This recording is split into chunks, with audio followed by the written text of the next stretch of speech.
Good morning. ನಮ್ಮ ಜೀವನದಲ್ಲಿ ನಾವು ಕಷ್ಟಪಟ್ಟು ಮೇಲೆ ಬಂದಾಗ ಜೀವನದಲ್ಲಿ ನೀನು ಗೆದ್ದರೆ ಜಗತ್ತಿಗೆ ನೀನು ಯಾರು ಅಂತ ಗೊತ್ತಾಗುತ್ತೆ.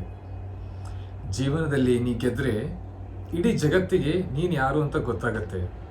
ಆದರೆ ಅದೇ ಜೀವನದಲ್ಲಿ ನೀನು ಸೋತಾಗ ನಿನ್ನವರು ಯಾರು ಅಂತ ಗೊತ್ತಾಗುತ್ತೆ.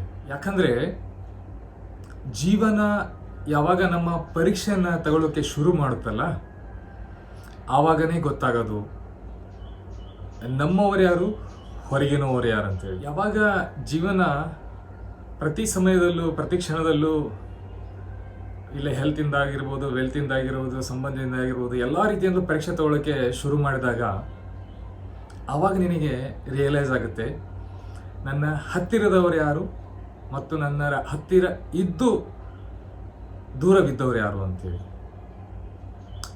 ಈ ಮಾತು ಸ್ವಲ್ಪ ಕನ್ಫ್ಯೂಸ್ ಅನಿಸ್ಬೋದು, ಸ್ವಲ್ಪ ವಿಚಾರ ಮಾಡಿದರೆ ಕ್ಲಾರಿಫಿಕೇಶನ್ ಸಿಕ್ಕೇ ಸಿಗುತ್ತೆ. ನಮಸ್ಕಾರ.